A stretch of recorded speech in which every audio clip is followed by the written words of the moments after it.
Greetings everyone, it is I, the mighty Haysoos. I am back with One Piece chapter 1121, The Upheaval of the Era. And for today's chapter, we have a double cover page spread of none other than the lovely Nami. Oda really outdid himself with this one, as we see her pretty darn big in this cover page spread, double color spread I should say, the double page color spread, as we see all the other Straw Hats surrounding her in her lovely bikini. Anyway, so the chapter starts off with the Viking ship trying to leave with all the giants on it, and the Straw Hats are still in the sky. Well, the ones that are on the summit, Sunny, are still in the sky, I assume, as we see Luffy readying his attack against Saint Saturn, who has made his way on top of the front of the giant's ship. Watch out for the claws! Fire the cannons! Stop them! They're poison! Don't touch them!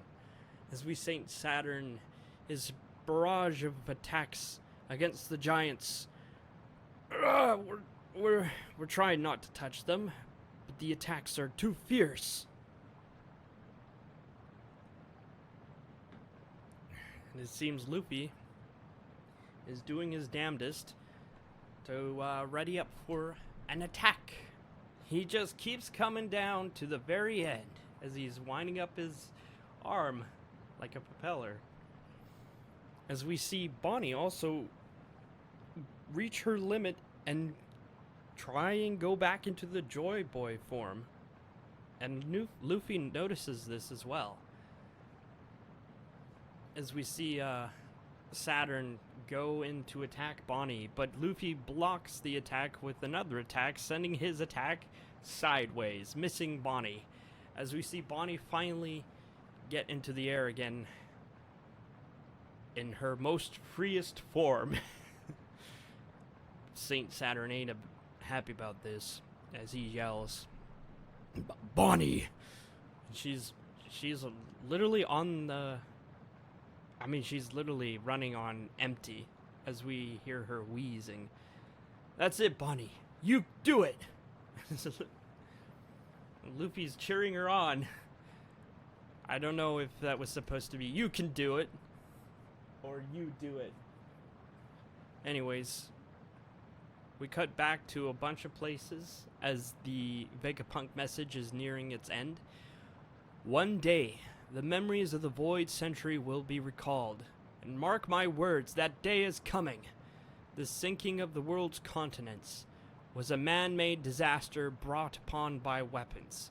Weapons which, by someone's design, still exist today. Oh, we get to see, Sky Island or Skypiea. That's cool. Would they be the only ones that would survive the world's flooding? The machinations of history and fate seem to insist upon the obliteration of those last descendants of rare races. None other than Kuma, as we see him talk to Vegapunk in the past. "Are you a buccaneer? What makes my blood different from other people's?" And we also see Marco, who's reminiscing about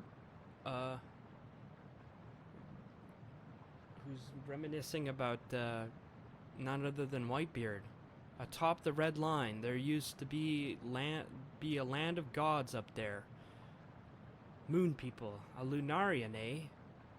I hear the government pays 100 million for tips on your kind. And then we also see none other than Charlotte Pudding, who is a part of the Three-Eyed clan. Look, she got three eyes. Oh. So yeah, because the Blackbeard pirates captured her. But we also see her in prison, as well as someone else is holed up by chains, but we only see the chains in this image. And as we go back to the fight between the two Nikas and Saturn himself. "It's Nika! If there's one score I have to settle with... If there's one score I have to settle, it's with you. With that mimicry. A pale imitation. Get him! Luffy and Bonnie are teaming up against Saturn as he's blocking... Luffy is blocking Saturn's attacks against Bonnie, as Bonnie is welling up her emotion and is winding up for an attack, while Luffy's just cheering her on and laughing. So we get some more flashbacks. Your only options are slavery and death. Oh, right, because she saw Kuma's backstory when she accepted his memories in the Vegapunk lab. Our slavery and death. History itself chose them for you. Bonnie is tearing up. You'll pay for what you did to my daddy. And what you did to my mommy. We see Sentomaru and Kizaru, who are also on the ground. I performed a chemical experiment on your mother. Oh, the flashbacks. You people aren't gods, but gods do exist. Hi, Bonnie, it's me. I'm your mommy. We just see a bunch of flashbacks. It's very emotional. He'll show up to save you. And so you people aren't gods, but gods do exist, and so do heroes. I wish I could have lived together as a family. There were times I wanted to die if I had to be alone, but I won't. I'm going to live because they wanted me to be alive. It's Bonnie and Ginny, not Bonnie. It's Kuma and Ginny holding Bonnie in like a wholesome panel here. Thank you, Bonnie. Thank you for being born. He's just like, insects, vermin. No, you're the vermin. You're literally a spider. So, to be alive. And Luffy's there as well as Bonnie. And they're winding up for an attack. Liberation. Nika punch. She's using a like what's the one that Luffy like an elephant gun, and while Luffy is just barraging him with Gatling, as we see Iceberg as well as Caesar and Judge and the people that Nami visited on in the 2 time skip. I forget what they were called. As the Vegapunk message is being told. If the worst should come to pass, I want you all to take care of yourselves, no matter what should happen. I believe in the intelligence of mankind. I believe in science. Gert died 25 years ago. Whitebeard died 2 years ago. Oh, he's talking about Roger died. But the fall of these legends was merely the prologue of a new era. The message is starting to cut out as we see the final attack between Luffy and Bonnie versus Saturn, as we see him get sent flying. Holes in his appearance appear. And now, those people who refuse to buckle under any and all suppression. And the giants are cheering. Yeah! He's flying into the air.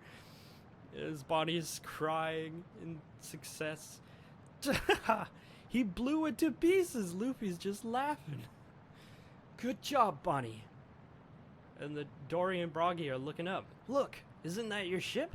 It's the Sunny as it's flying through the air. Fully. Usopp and Chopper are yelling, screaming for dear life. Falling, dying, help! Falling, dying, help! Yeah, Vegapunk's message. These people who refuse to buckle under any and all suppression, they are the ones who are the closest to the truth, ironically enough. Then again, perhaps it was Roger who sent them there. My treasure? Why, it's right where I left it. It's yours if you can find it. I've left everything in the world there. And we get another snippet of of Rayleigh, who's out cold. Drunk. You're going to catch a cold, Ray. Shock T is putting a coat over him.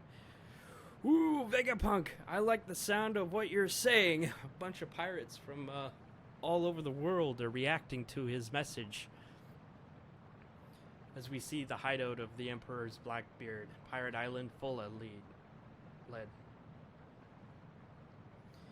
Is the Commodore's crew back yet, or what? I can't wait around like this. As we see the ship of the Emperor Red Hair, the Red Force. Captain, you might have had too much. No, I'm not. You're drunk.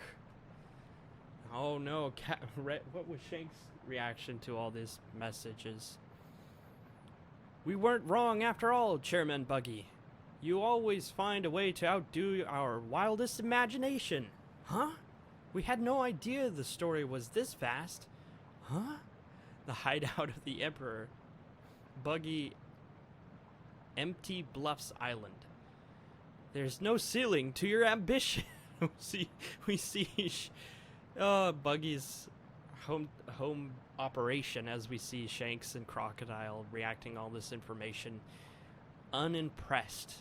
As we cut to Marine HQ. It cannot happen.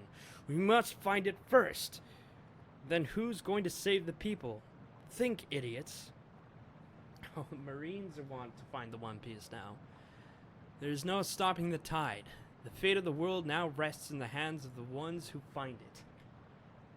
The person who lays claim to the One Piece. And that's the end of chapter 1121. As we see in the last panel, we see Shanks.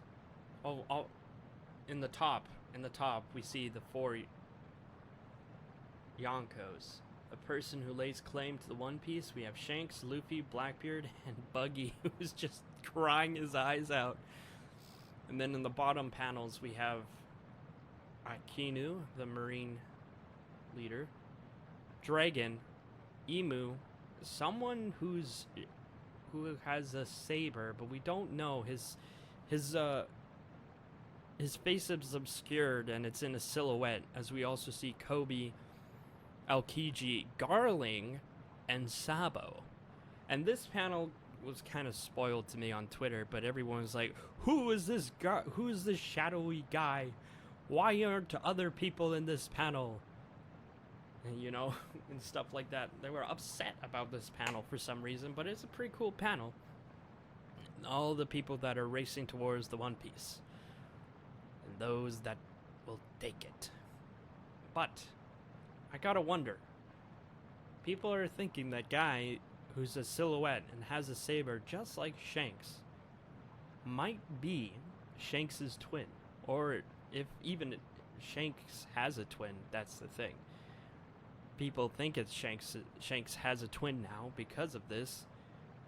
And because of that one chapter where we saw Shanks talk to the Gorosei about a certain pirate. And that's all it was. And he was in a robe figure.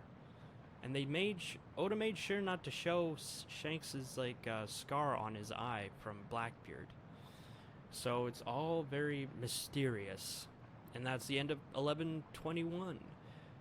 And also the theory that Garling is related to Shanks because he has the same hairstyle when he was younger, as well as having red hair.